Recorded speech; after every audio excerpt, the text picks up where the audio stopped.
And welcome to Blunt Talk. This is Aaron, And here's Mike. and today we're gonna just talk about the various jobs that we've worked, and we kind of had a chat about whether or not we talk about like the jobs that weren't like official jobs, like mowing grass and stuff. I guess we both probably did those kinds of things. I mean, yeah, growing up off Pike and shit, like Yeah, had to make money one way or another. yeah. Mowing yards was the safest.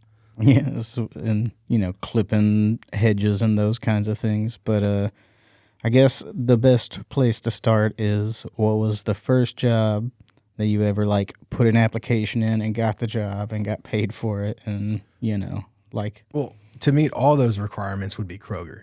But the first job I put the application in and got hired was Circuit City, literally the week before they closed. oh man, Circuit So City. they closed before my orientation started. Well, why did they hire you? That's I have no idea. To bring me down. I guess it's like here's a but- little hope. Nope. The first real job I had would be Kroger.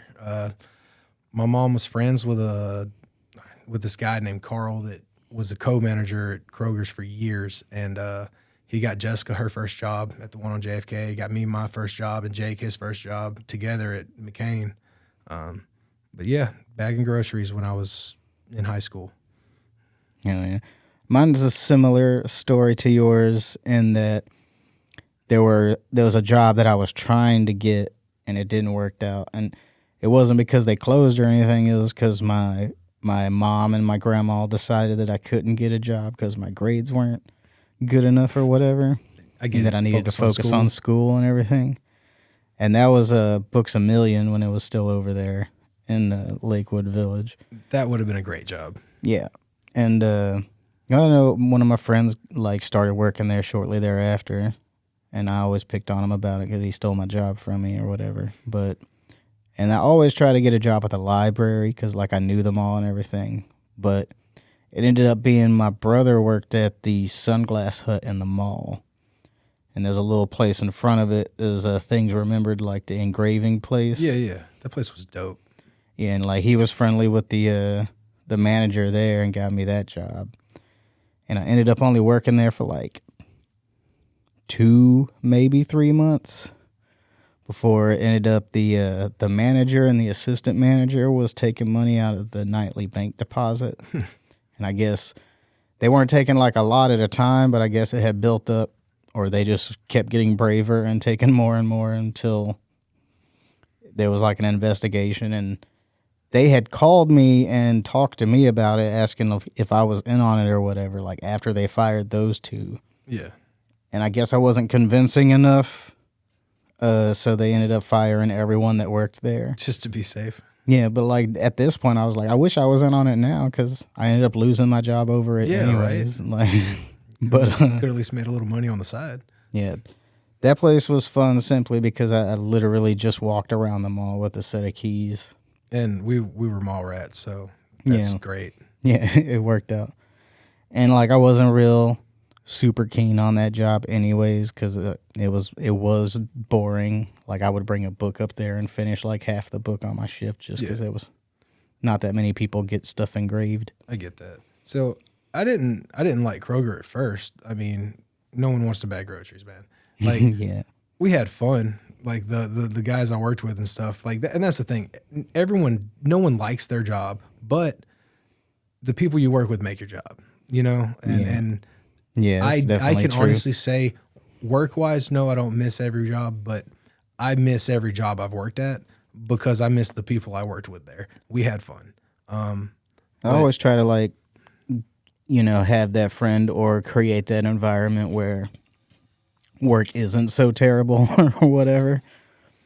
But so I guess that kind of leads us to the next question. What was the job that you had the most fun at? Whether not really matter what the job was, but just the one that you got into the most. All right. This might surprise you because we absolutely hated our jobs. But when we worked at KT, Kimball and Thompson Produce, Yeah, we had fun.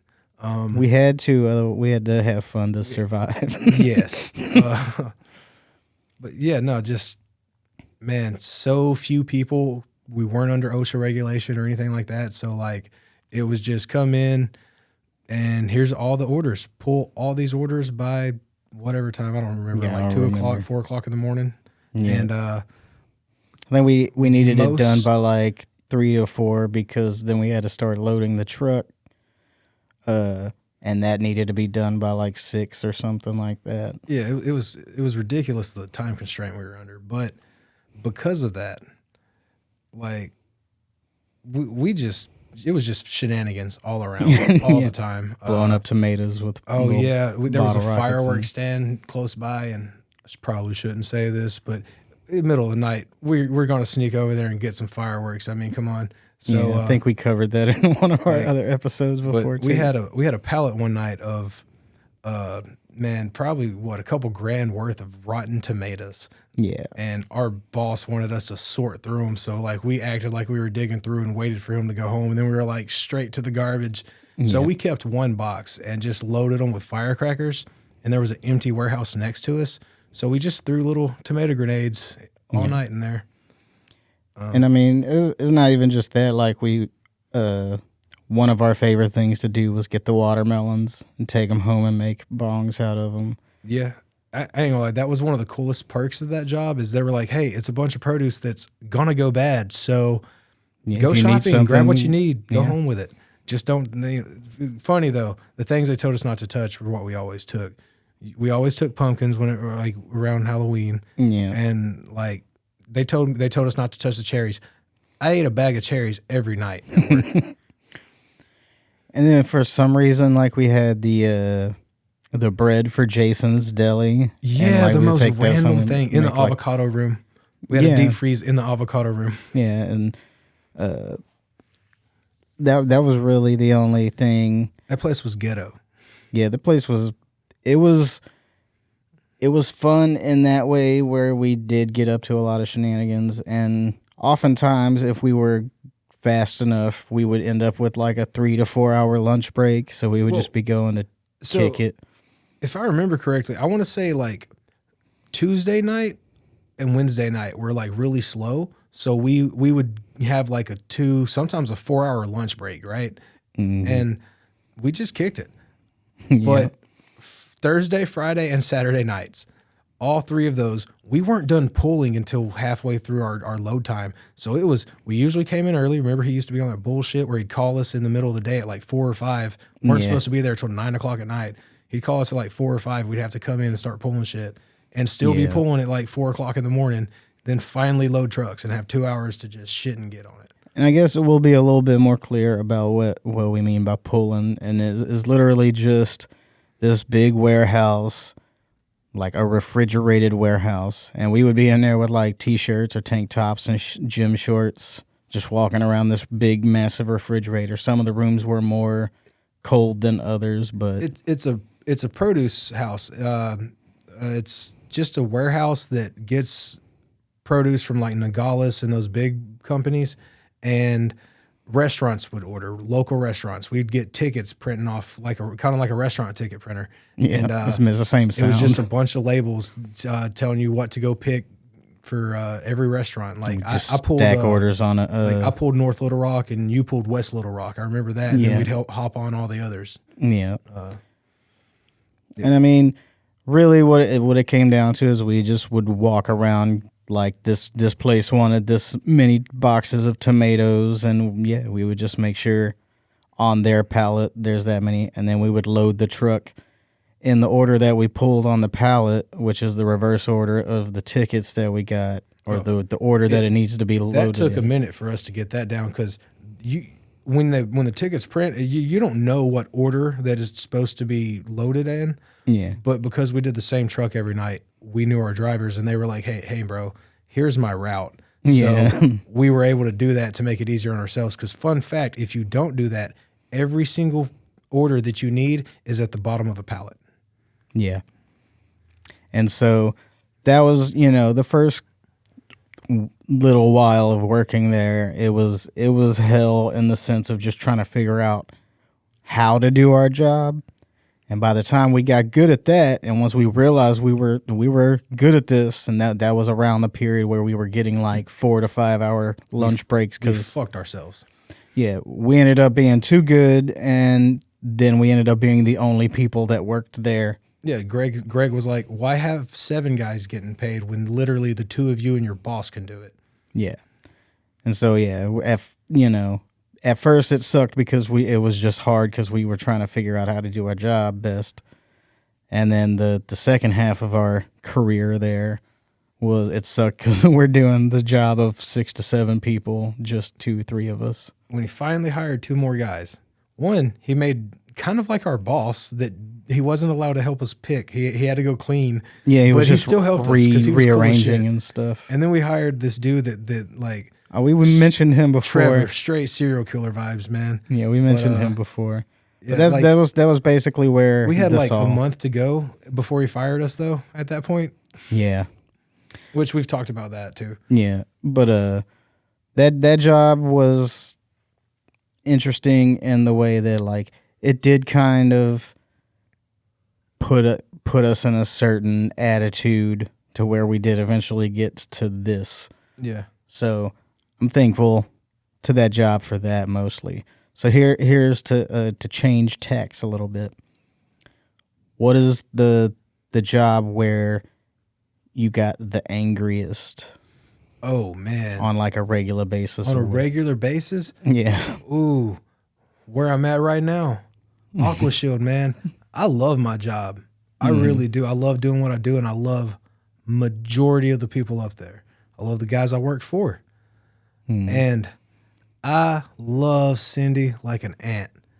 You know how it is. She is your aunt. I hate working with her. She makes life hell, and she just pisses me off constantly. Like literally, she made me mad maybe 20 minutes into getting there today, and I calmed down maybe 20 minutes ago. It's a daily thing. I would say I have seen you pretty angry at KT and at the job that I was gonna say. I haven't been as angry up here, like that point, that level of angry. I haven't been there as I have at pretty much any of my other jobs. However, the consistency. Yeah, I get that. I would say at US Pizza, getting mad at the crew that worked before me, just because it's like, and I looked at you when I said that. I didn't necessarily mean you. Oh no, I know. I remember us both going off all the time on each other a couple times, but mostly on other people. And I feel like that's really in a lot of different workplaces where the biggest frustration is either my coworkers or, I guess the management for this same reason of just stuff not getting done, where now is adding to my workload. Yeah. When I try my hardest not to do that to other people. And so I'm sure you were thinking like we both lost our shit at KT multiple times. Like we've seen each other at our angriest there. We know this, Yeah. but I'm sure the other place you were thinking is US Pizza.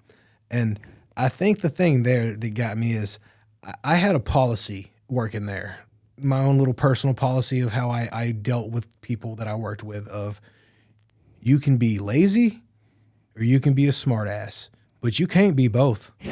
yeah. So if you're both, we're going to have a problem. Yeah. And one of the things that I was going to say, like, about being angry is I was like, one of my earliest jobs, actually, being a cart pusher at Walmart. Mm-hmm. And is the one over in Sherwood when they first, like, put it there. And so this, like, huge empty parking lot. And there'd be carts, basically 200 yards away that I'd have to go end up grabbing and stuff and cleaning the parking lot and everything. And basically what they did to me there is similar to the KT thing, where when I first started, there was like 4 or 5 of us. And by the time I left there, it was me and one other dude that worked the opposite shift of me. Yeah. So it was you. So it was me. But in that in-between time, there was this kid, and he was like, I was only like 19 when I worked there. Yeah. And he was a kid to me. He was like 16 or 17. And I like his tactic, like his mindset of how to be lazy and get away with it if you're going to do that. Because what he would do is he would go to one end of the store and get one of like the riding carts. Yeah. And ride it to the other door. And just kind of do that back and forth on the inside and the outside. So he's basically just making a circle. Because it looks like he's just taking this cart back, and if anyone says anything to him or looks at him, he can just plug it in and walk away. Yeah. He'll find another one or whatever. But then he would get like sassy and mad about it if you pointed out like, all right, I understand being lazy, but could you like help me a little bit? Yeah. And that's basically kind of what you're saying is just you could either be lazy or be... you can be mouthy with me. Yeah. If you get mouthy with me and I'm doing your job, like, someone needs to step in. Yeah. And that's my favorite story from there is the manager that was kind of like over the cart pushers or whatever. Yeah. He was a dick in the way that like he would literally tell us like, I could do your job, you know, and half the time, blah, blah, blah. Oh, you worked for Kellen. Yeah, basically. But one day like he was putting it this way and I was like, all right, show me. And he didn't like that I was just like, prove it or whatever. But literally the next day he ended up having to prove it because I was the only car pusher there for the whole day. So when I got there, the cart, like the lot was full of them. It was bad. And, you know, I cleared the lot in less than an hour by myself. And then like people started getting off work and we started getting busier. And so like I'm holding my own, but I still got an hour lunch break and two 15-minute breaks that I'm going to take, especially if I'm the only one doing this. If that means I got to take them at the end of the day and just go home, then so be it. No, this was a time where Jacob Huddleston worked in the electronics, and he would try to come out and help us, you know, when he can, as often as he could. And there was like one of the people greeters was like that. He was like, I hate to see you the only one doing this, so they would try to help or whatever. But basically, him and one of the other managers came out and said that, you know, they were going to take care of the lot while I did my hour lunch break. And so I went in and got me some McDonald's, came outside and watched them. And there was 5 of them. And they couldn't. And they could not clear the lot. And, you know, and they was using 2 of the cart mules where, like, the most I could do was use 1 at a time, and they're slow. So half the time I would just push them. Yeah, push them. But that, like, I made fun of him basically from that point on, and that's part of what ended up getting me fired was just picking on him about that picking specific. On the manager? Yeah. Oh man, if I got like, if picking on the manager would have got me fired, no matter what, I'd have lost every job I've had. I feel like the excuse that they gave for firing me was probably true. But I don't think that they had the proof that they said that they had, because they said they had a video of me riding the little cart mule around the lot and spinning with it and doing tricks and stuff with it. And I asked them to see the video, half because like I knew that wasn't a video that they had, half because if it was a video, I want to see that. That's probably pretty you're cool. Like, man, what was I on to not remember doing that? Yeah.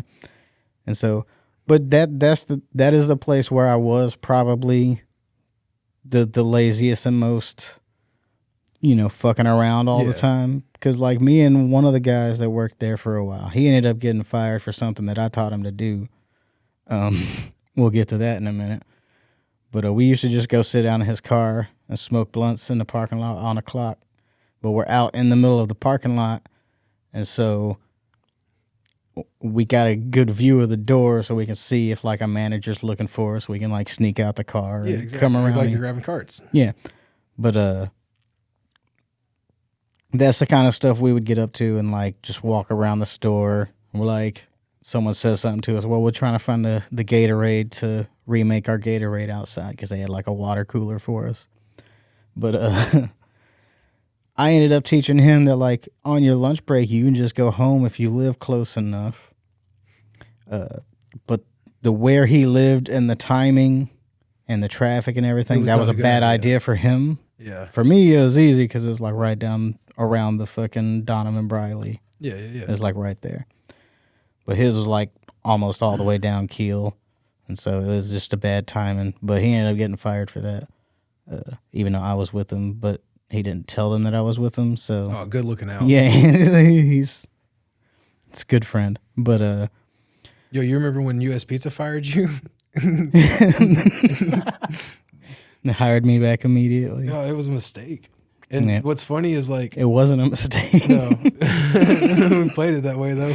Yeah. But what's funny is like, your phone died, so they couldn't get a hold of you, but they knew we hung out so much that they called me and they're like, "Are you with Aaron?" And I just look at him and I'm like, "It's work."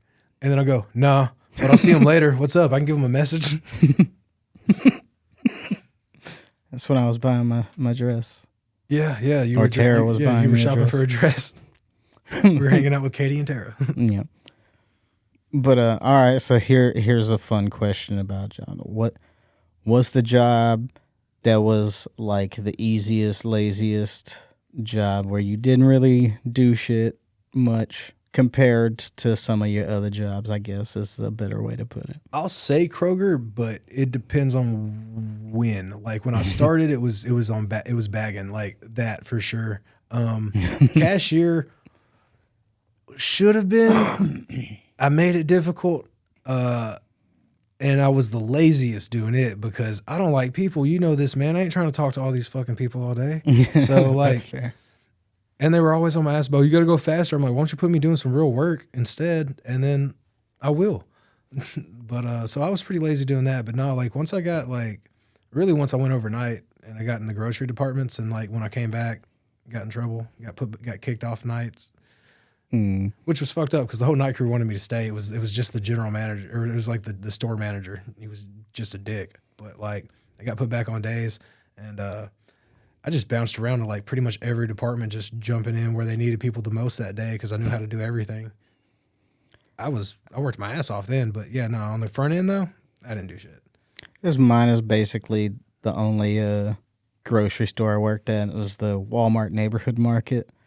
They used to be over there on Maumelle Boulevard. Yeah. I started working there when I lived out there with Katie and Bobby. I remember. And like, yeah, like I could never get a ride because it was really far. And like my schedule didn't line up with either Katie or Bobby's for me to like get that ride every day. And I couldn't give you a ride because, you know, I totaled my truck right after we left your fucking interview. Yeah. And so when I was there, I kind of like knew that this job was an intermediate to get me to something else. Like this wasn't something that I was going to be able to keep up. And I was No, this is a paycheck for right now. yeah, like I was just kind of riding it out. And so I didn't really put in a lot of work there, although I worked in like the little deli. So there wasn't really a lot to do unless I did have like customers specifically interacting, other than like that first hour and a half where I got to put the rotisserie chickens in and bake the bread. Once I got those little chores done and got like the fried chicken dropped and stuff, it was basically just 5 hours of just standing there waiting for someone to ask me to cut them some meat or, you know. We're just waiting on the work. Yeah, and so, I mean, there was like the little closing stuff I needed to do at the end of the shift or whatever, like check expiration dates for the products out there, like the cakes and stuff, and switch those out. So most of the day, I would just kind of walk around the store looking at dates, quote unquote, like I'm doing the air quotes, but since this is a podcast, y'all can't see that. But Can confirm he's doing them. And that's the one place where I would take many a smoke breaks just to like get away from my coworker looking at me while they didn't do anything either, you know? So, speaking of smoke breaks, and since you brought up smoking at work, you remember at KT? Yeah. That day, Greg pissed us off, our boss. He always called us, like, he would sit up at night and just watch the cameras, just looking for a reason to call him bitch at you. And he literally wanted to like, just, like, every 10 minutes some nights. he just wanted to talk at you. And that was a problem. And Yeah. me and Aaron, neither one of us are good to do that too because we don't play that shit, but we handle it completely different. And so we just kind of go back and forth and keep him on his toes. So we would turn that 20-minute ass chewing into a 2.5-hour conversation with the entire crew. And On speakerphone with the boss at home, probably laying in his bed looking at the Yep. cameras. So one day he calls us on a busy night and goes, "Go ahead. I know I'm not going to stop you. So Mike, Aaron, Carlos, you guys go out and smoke your blunt now." I remember that. So we did. We smoked like 3. And then we were like, you know what? Fuck them. And Like, he from already that day knows. on, we were pulling produce, walking through coolers, passing blunts. Like, Yeah. Because, I mean, he already knew that it was going to happen anyways, so why not? Yeah. But, yeah, like, I mean, that's kind of a thing because one of our little, I don't know, did you ever actually work with Skinny White Brian at US Pizza, or did you just befriend him because... Okay. So Brian was the funniest thing in the world, man, because my little sister went to school with Brian. It was one of her best friends. All right. He knows everyone else in my family. And you started talking about this kid, Brian, that worked with you. And like, I come over there and he's just like, "Aren't you Audra's brother?" And I was like, "Who the fuck are you?" I love Brian. That he's such a good kid, man. So I taught him at US Pizza how to make like a little one-hitter pipe out of an orange by just peeling the middle piece out. I know because he ran the drive-through. And I'd come up there and get a salad every now and then, and he was in there. And after you taught him, he showed off one that he made to me when it went out of the drive-through one day. It was hilarious. Well, we did that because there was this other guy. I don't even remember his name at the moment, so we're just gonna call him Pete because he looks like a Pete. He like sold drugs out the back door, but not in like I'm gonna sell you some weed like half the people that have worked at this company. Yeah. He sold like meth. Oh God, no! You guys to go. Yeah, and he was clearly like always on something, and he had a weird method. But he basically took over your position after you left. He ended up being the U, except he was always like an hour late. Oh, I know who exactly you're talking about. That guy used to piss me off because I would come up there to pick you up and have to sit in the parking lot for an hour for your relief. I cussed that dude out so many times. He'd be like, "Who the fuck are you?" I was like, "Dude's gonna kick your ass. You keep showing up late." And so, yeah, the reason I ended up showing Brian how to do the orange is because he, for some reason, took a zucchini and carved a pipe out of it. You told me about that. And then he ended, like, the only reason I know is because he ended up leaving it in the dry storage overnight. And so I just came to work one morning, and like an hour into work, we went out there and saw this just nasty little carved up zucchini pipe. I'm at work one day because it's after I started working here now that happened. Yeah.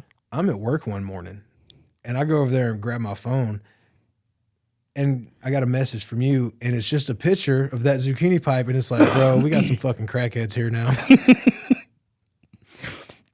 And so, I told him like you can do it with the apple, but we never had like a whole apple to do that with or anything. Like those are the better, produce to make pipes and stuff out of. Whereas, why zucchini, man? Man, that's terrible. There's like, pick a good fruit. Yeah. One of my favorite things from when we were working there together though was on slow nights when we were bored as shit, but we can't cut people yet because we're gonna get that rush. When we had some dope managers. When we would have managers that would just be like, "All right, guys, competition," and would just grab a random object and be like, "Tell me how you would smoke out of this." And they would just look at us and, "What are you guys gonna do?" Because I mean, like, really, that was just so fun. Was the one where we made the joke with Kyle about making a pipe out of a breadstick. I was like, if you're gonna do that, just like do the whole hoagie. You suggested doing the whole hoagie. I went another route when I told one of my recommendation. I was like, "Fuck doing the raw breadstick. Make it cook it and make it a garlic breadstick. Stuff it with a little mozzarella, and then watch me work some magic on that thing." Mm-hmm. But all right, so I would say out of all of the jobs that you have had, what is the one that you wish you could go back to and like try again, or just you wish you had that job? I wish I now? didn't fuck up. Yeah. Molex. Yeah. Yeah, no, for sure Molex, man, because I was interviewing for a mechanic's position whenever I got fired. I wouldn't have got that position. Like the other guys that were also interviewing for it, way more qualified. The only thing I had going for me was like 2 or 3 very specific things I was great at working on. Everything else was so random and different that I didn't know what I was looking at. But no, I fucked that job up. I mean, so like, it kind of half-ass explain what that job is, because Okay, yeah, most people don't know what Molex is. Molex is one of the biggest companies in the world. They're international. They got tons of locations. They make electronic connectors. I mostly worked on assembly lines. I was a line lead eventually, but where we made a connector called a stacked SFP, mostly for IBM and companies like that. It goes into giant servers and stuff. I also made the connectors where you plug your cell phone, or where you plug your charger into your cell phone. I made that little metal thing that you're plugging it into in your phone. I made that little connector there. I made connectors that Falcon Jet get to go in their panels in their flight controls and shit like that. Hell yeah. And their planes. And I made connectors for Chrysler's radios. I can name several companies I made connectors for, but I don't know what the hell they were. Yeah. I just know You just I just did the knew the connectors, specs you know? on them. But I know I made a lot for fuck Hitachi, bro. Like, so we had Japan orders, and a Japan order, any order going to any company in Japan, if there was one part that was I can't think of what it's called, that was problem, it was bad. There was one bad part that got through, then a reject. Then the entire order gets rejected. They usually ordered multiple thousands. So it's like Chewy's at the they produce usually place. ordered multiple thousands. Like I would be running, to give you a perspective on this, one of the machines I ran, the one I did most often with them, I would usually run anywhere between 6 to 20 something orders a night, fill them all, and just do change over order.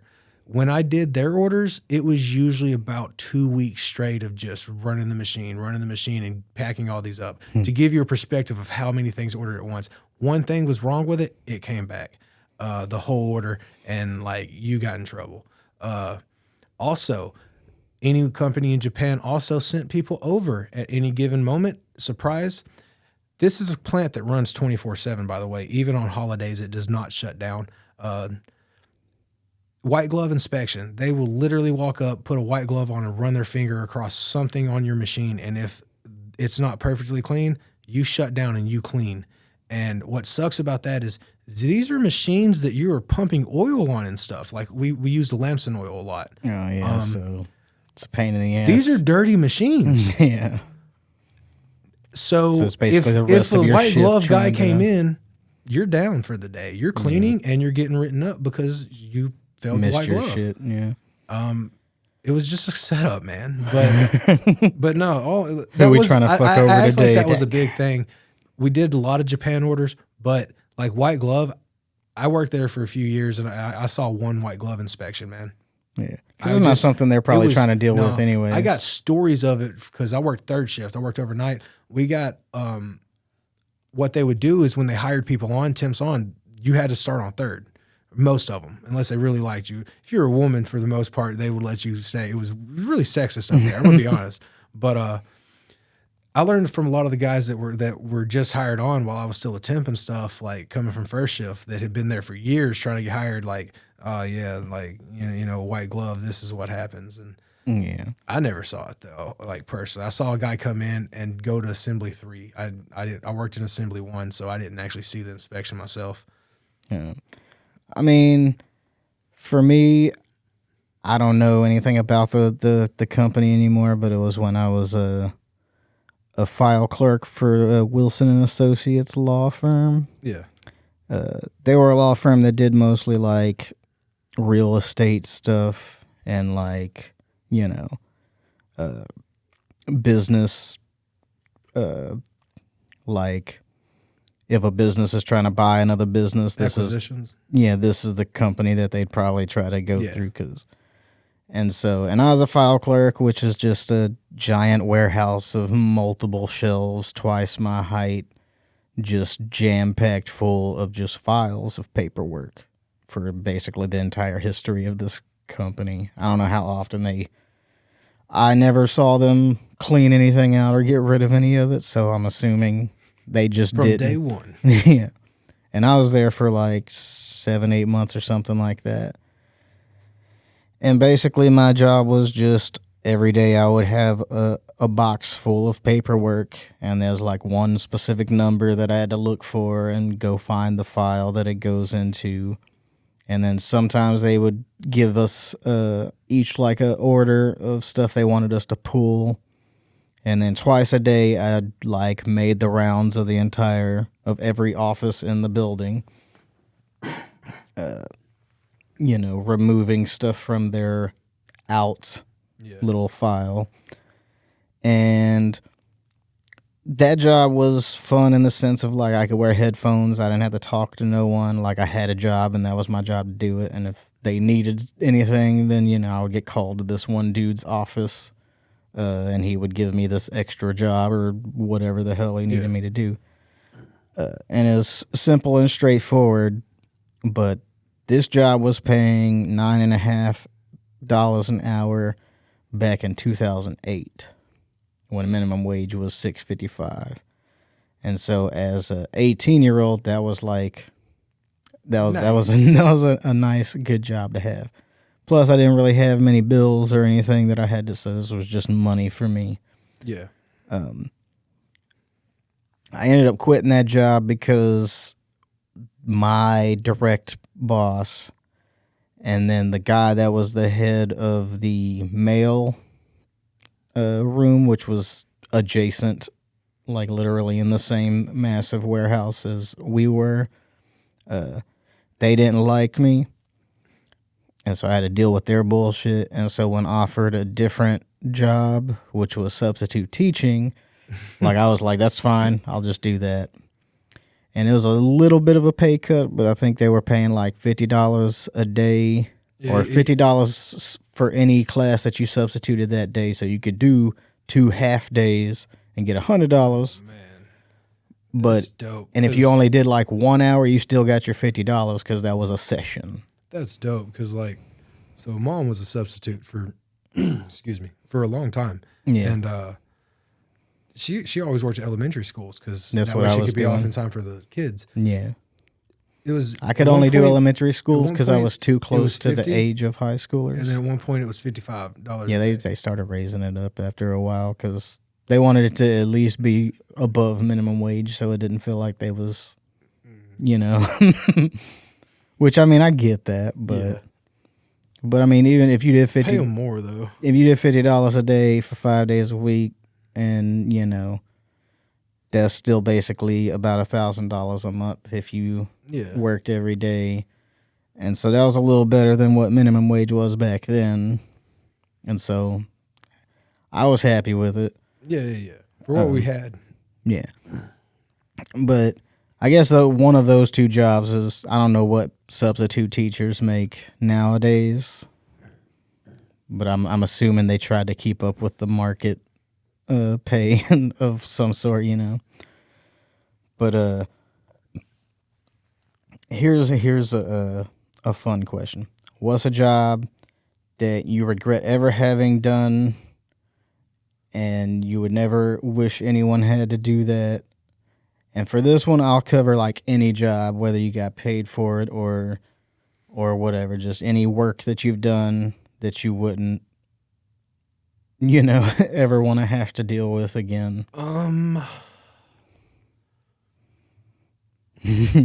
this is real a personal level on this one. Right? I actually even took a damn class in this in high school, thinking easy credit up at Pulaski Tech, and like I could make a career out of this. I know how to do it already. Welding fucking sucks, man. I'm hot natured, you know this. Yeah, so, I was gonna say I'm it's just already, because I get so hot. I ain't about it. yeah, And like you gotta I wear hate all the that hood. I don't like wearing the protection and hood. Like shit. I grew, you remember my dad, going in his machine shop and shit. Like yeah, it's a quick weld. If I'm like tacking something or it's like a real small weld, I'm not even grabbing the hood, bro. I'm not covering my eyes. It's my fault that I hate that job, that I hate that work. But like, nah, fuck welding, man. I'm not about it. I would say like waiting tables and stuff. I've never like done that, and that's the reason I put the little even if you didn't get paid for it. I've never like actually done that as a job, but I have done a lot of volunteer work, and I'm sure we'll get into that. And there's a couple of like conferences and stuff that I've like waited tables and helped out in the kitchen with as volunteer work. And my waiting experience consists straight up just running beer on beer night at US Pizza because like the servers always asked me to come help them because I could carry like 12 they of had them at a big time. old trays full of I had big hands. I could carry a bunch. Well, one of mine, the two that I think of specifically, one of them was a conference that actually is where I met Ted Danson and Mary Steenburgen, that was cool. That's pretty dope. Yeah. And that one wasn't as bad. It was just a lot more people that I had to serve. But the other one, it was like it was over at the IMAX when it was like the Aeronautical Museum, and they were like, it was some kind of conference basically praising a specific set of pilots. I wasn't paying attention much about what it was actually for, but I was there waiting tables, and the plates that they had sitting on this massive warmer all fucking night. And so when we went to serve, like the plates were like scalding hot, like a Mexican restaurant style plate. But they didn't tell us this. So you just grabbed plates. So I just grabbed two plates and was going, and I'm just like, and you got to go at that point. Yeah, like, going. Yeah, because there's people behind me walking and stuff with plates too. Yep. They probably did the same damn thing. Mm-hmm. All y'all are just stupid. Yeah, I'd have done it too. Yeah, we all did that, and so like it was basically that first one, and then even after going to put on, grabbing towels and everything, by that time your hands are sore. Yeah, and you still got like 50 more people to serve. Hands. Yeah, and so I don't ever want to have to deal with that. And then plus I didn't like the talking to the bunch of like strangers. Yeah, not about that. Yeah, and like I'll do customer service because like I was a cashier at Dollar General. Like I can do that because I can do the how you doing, like just drone small talk. Yeah, I can do that and be in my head, not even really there having the conversation. But when you're having to like specifically take orders all night and talk to them, and you got to be friendly because your money is tips, like I can't deal with that. I'm not a friendly person. I can't work for tips, man. It's not even that I'm not a friendly person. It's just I can't keep it up. Like if you rub me the wrong way, like I'm not gonna be able to just keep that inside and keep a smile on and be nice about it. If I could get away with it, like I think I could manage. If I could get away What's that with place? looking at the guy, if someone rubs me the wrong way, and just looking at him right away and being like, "Hey, man, you're not gonna enjoy your night here. You may as well just leave and go somewhere else to eat." If I could get away with that and not get in trouble, then What's like, that place where like they Yeah, insult you? I think it's Willie D's or something. I don't know. I don't know if anyone does I don't know. it here. Both Laura and Ashley have told me about it, and Katie's told me about it. They They do like it here? make. I don't know if it's here. I know there's one in Florida. Yeah, I know there's one in Florida, and I know there's one in like Tennessee. That's probably where Laura lived in Tennessee. Because Willie before. D's is the piano bar. Maybe it's not Willie D's. I don't. Maybe it's just Willie's or Yeah, something. I don't remember what it's called, but But yeah, they I like know what make you're you wear a talking about. hat and they insult you the whole time. Yeah, they'll like put a dunce cap on you and shit. Well, it was like when Ashley went. She went with her friend Dara, and it was like Ashley was meant to wear a hat that says "I like to eat candy," and Dara was like, "Hi, my name is Candy." Nice. And it's stuff like that, or they would just call you like a shitty person and just insult you every time. Like, here's your fucking drink, fat ass, or whatever. Yeah. I've seen videos of people going there. And I stuff. could It probably, looks great. I could probably wait tables there because then I could be straightforward with people and they wouldn't know that I was actually. That's the thing. We would kill it at a place like that because like you're going there to get insulted. It's more fun environment anyway. So we're gonna be having fun with it. You know, Yeah. It's just a good time. And then for those people that really are pissing us off, it's like, all right, now we can thrive. Yeah. But so what is a job that you have always thought that you would like to do, but either just never have gotten around to it, or it's not something you're able to do? Oh, Or- straight up. I was done with school before school was over. So like I was not further in my education. You know what I mean? Like that's how Yeah. I felt. And I regret it now because like looking back, I think I was meant to be like a sportscaster. Like I need to be on a show giving my opinion on sports with those guys on like NFL Network and shit. You know what I'm saying? Yeah, what's the one that it was like Shaquille O'Neal, Stephen K, whatever dude's name is. Stephen A. Smith. Yeah, Stephen A. Smith. Like those guys. Yeah. Like put me on like First Take or something like that. I know kill it. the Kyle from Secular Talk's always talking about how like they're like the best newscasters, like across the board, better than anyone on. Oh, sportscasters? No, better than anyone on CNN. Yeah. Fox News, any news kinds of thing. Like that set of dudes specifically are like the most entertaining and Oh yeah, that's the thing. I can probably give you a name for each sport of like, yeah, go to this guy. Anything this guy says, gospel. Like Or he if- was talking about if we're Paul talking, Eels like, the other football, day. If we're talking about football, if it came from like first thing, like me and Nick talk football all the time. Mm-hmm. Hey, I heard this. Did you hear it from Schefter? If it's Adam Schefter, it's true. Most likely, he's been wrong a couple times, but it's because he got a false rumor he got it falsely confirmed to him.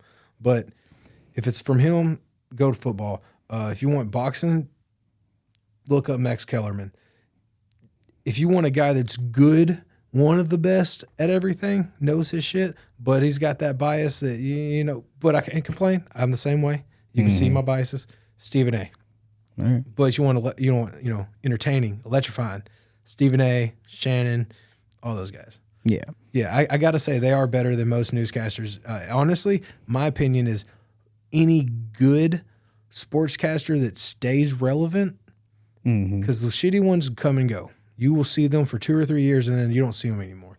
The ones that stay relevant typically are better than any of the actual newscasters I've ever seen because they stay on their shit and they know that if they give you false information, that's it. Like they're putting out, hey, this happened and it didn't happen. Yeah. You're laughing stock. You're out of there. You know. Well, I mean, like, I think the reason he said that specifically that they're the best is because whether you're covering sports, whether, current events, foreign affairs, like whatever it is you're covering, like he said, those are the best because they're, one, knowledgeable about the subject to the point where like they stay relevant, like they stay on their subject, and they're also passionate and actually care about their subject to where they're going to be sitting around with their boys talking about this, whether or not this was their job and they got paid for it. Exactly. That's why I think I was meant to be that. Whether, like, I think even like the better news folk, like that's probably the stuff that they're interested in, like they're politics junkies, they're going to be into that, whether or not it's their job or not. Yeah. And so that's probably like the reason those guys are the best is because that's their shit. They've been on it and they know it and they stay on it and they're not, there's never a moment where like they just don't give a shit about the subject anymore or today. Like you could probably still get the conversation out of them even if they had a shitty day and they worried about something else. If you came to them and was like, hey, what do you think of the game last week? They're probably going to give you an answer. Yeah. And so I think that that's really the reason, because I feel like I could probably still do the kinds of jobs that I've always wanted, which is, stuff like this or writing. But the job that I've always wanted and tried to get was, I mentioned earlier, the job at the library. Yeah. because having been going there my whole life, like I often thought, like, I know this place better than the people that work here anyways. I don't need to ask them where a book is. I know where the fucking book is. You don't know it better than the lady that runs the children's section. I can't remember her name. Oh, no. You know who I'm talking about? Yeah, she's been there Short forever. lady with the glasses. Yeah, she's still there. Mm-hmm. Probably not simply because she worked there before I was. I think she built it, man. Probably. She probably had a hand in it. But those are some stuff that we'll have to get into. Speaking of sports, what you have any couple of comments on the Super Bowl that just happened? Do you care? Man, Or it was a good game. yeah, no, like we watched it. It seems like it should have been a boring game the way it played, but it was a fun game to watch all the way through. It was basically just the defense. Boy, Travis Kelce fighting. lost his shit at Coach Reed, and everyone's getting on his ass about it. And I'm gonna be honest, like he did go a little too far. He's passionate. It's football. I think like, the reason it goes around is because all some they of the- see is a big bearded dude screaming in the face of Exactly. a little old and man. I get it, but it's like that's not what I'm talking about when I said he went too far. He pushed him after. Oh, I didn't see that part. But yeah, he pushed him when he walked away. That's what went too far. The screaming in his face, bro. That's football. Yeah, like that's one of the what I've seen people One of the make comments greatest about. figures in football, in my opinion, especially growing up here in Arkansas, is Lou Holtz. He was a Razorback coach for years. Went on to coach like South Carolina. Big, right? Big guy. Or little guy, but, big name. Yeah. This dude would just grab the biggest dudes by their face mask, pull them right down in their face, bitch them out, and then just throw them to the side. Like, great coaches and players are very passionate. They hype you when you do good. They show all the love, and they get fucking angry, and they let you know when they're angry. And he wasn't wrong. He was pissed off, saying, why the fuck wasn't I in? I should be in on this drive. Pacheco, at that point, had been mediocre. And I mean, I feel a part of And that then is he probably fumbled. just like, this is the Super Bowl. You want to get all of you guys the chance. he is one of to- the best guys. He should have been out there I mean, it's fair. instead of a running back that had been getting a couple yards. Oh, a loss. A couple yards. Oh, no gain. You know what I mean? Like, he hadn't really been producing. He'd been doing bare minimum. Sure, yeah, he's got to get momentum going, but why is Kelce on the sidelines and you're just letting him run, and then he fumbles? Like, I'd get angry too, man. So I'm assuming you're happy with the results of the game. I am. This is a game that I would not have cared who won this game. I like players on both teams. I don't root for either team. I don't root against either team until a few years ago. We've talked about our homie Nick quite a bit on here. His dad, Larry, was one of my dad's best friends. He was like a second father to me. He's a Chiefs fanatic. He grew up a Chiefs fan, diehard Chiefs fan. He ain't like all the Chiefs fans now, where they were a Chiefs fan after Patrick Mahomes. He actually was one when they were shit. I know I was shit talking some coworkers of mine because it was like, y'all just following the current team. Like, that's all y'all doing. But yeah, they all came from that Seattle bandwagon a few years ago. But anyway, Larry was a lifelong Chiefs fan, and Larry passed away a few years ago, and it was like the next season or the following one, either the next season It or was like 2 shortly years thereafter. later. The Chiefs just got good, and they've been a dynasty since. And like, we have now found ourselves all rooting for the Chiefs when our teams ain't in it, unless it helps our teams for them to lose. In Larry's name. Just for Larry, it's like, yeah, man, it's time. It's Larry's time, baby. Well, This isn't Patrick Mahomes era. This is Larry Fuller era, bro. so I would say, like, this is basically, an introduction to some sports shows that we were talking about, you trying to get going. And so, but as far as jobs go, like, if you want that to be your job, we can we're kind of trying to head in that, direction of maybe you could have a sports show, be the next Stephen A. Smith or whatever. You're like, maybe not. Well, you kind of got to be an insider. Otherwise, it's just going to be me and Nick shouting our opinion over and over again every episode, which after 3 episodes, you're going to have heard it all. I mean, we We can do like specials every now and then, though. Like, That's that'd what be I'm dope. saying. Like, consistent show, we definitely could not cover enough content. I'm gonna be honest. I don't know shit. Well, y'all have to go back and like study some history, and y'all could. Well, for a sports show, I know you're not really big into sports, so Yeah, no. this is kind of foreign to you almost. Most any successful sports show is gonna be guys that have an insider in the league and are giving you. They can give you information before it breaks. That's why they stay relevant. Or it's guys that are player or personnel, either current or former, that are filling that gap with stories and their personal behind the scenes experiences. Without either one of those, which I definitely don't have, like I said, it could be a fun. We can give opinions on shit. We could talk. We'll talk old times of like we can give you a whole special about how Would you like sports some- has gone soft today. Some top tens and how We much of could that's going to definitely be in bring the back some 90s. top tens. Yeah, because NFL top 10 was one of our favorite things growing up, and like it's not a thing anymore. We could bring it back. There you go. We'll bring back a sports top 10. But I guess we'll start wrapping it up. This is probably another 2 or 3 parter, and this is just the first part where we talk about some work that we've done. But as far as jobs that you've had, what would be like your favorite kind of work you prefer to obviously you don't want to work with people. I always thought it was, grew up with my dad, a machinist, in and out of his shop all the time, and I worked at Molex. I'm a sheet metal fabricator now. Yeah, so you prefer that kind of I've always thought it was that and I thought I'd hate working in like restaurants.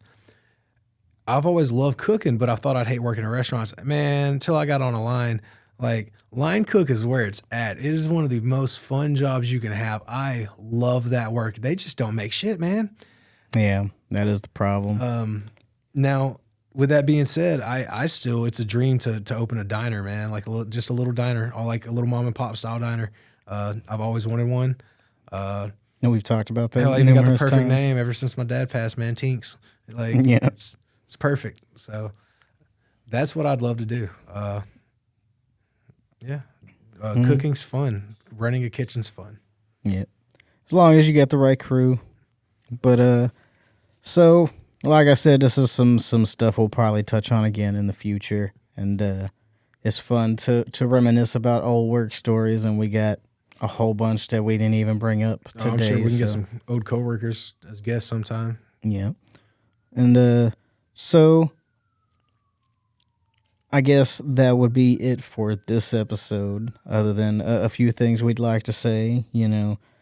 I want to shout out Laura, who's always done a lot of hard work in this, and she's trying to help us with our social media and stuff. So go give us a like on Facebook.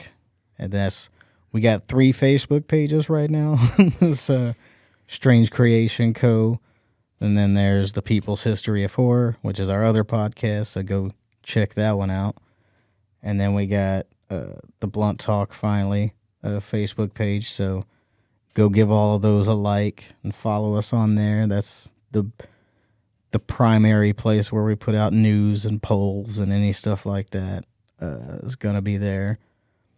We got the Patreon with our 1 tier. We'd appreciate it if you got on there and gave that some love. And other than that, there's my blog, which I am gonna shortly be putting some stuff up there about poetry and publishing, which I'm gonna be working on shortly, publishing some poetry of my own. And so, is there anything that you want people to go check out? Any shout outs you got?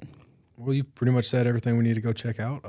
Remember, like and subscribe on YouTube. Share from YouTube. Yeah. I'm sure you guys have noticed our quality has gotten a little bit better. For sure. So I definitely want to shout out our guy Kelly here at Dream and Stream, man. They're really helping us out here, and we appreciate you, man. Also, man, we've seen more friends, like old high school friends and stuff, sharing our stuff on Facebook more often. Yeah, we appreciate we that. got Katie, David, and Jesse jumping on that. Yeah. And Rihanna sharing a bunch of our stuff, man. I went to school with her. You know her, but I went to school with her. Yeah.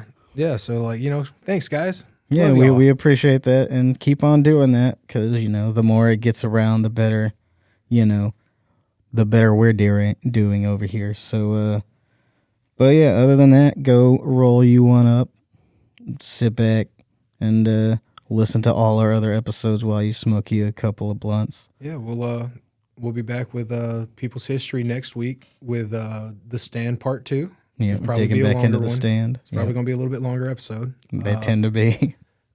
But other than that, like, till next time, keep it strange. Yep, signing off.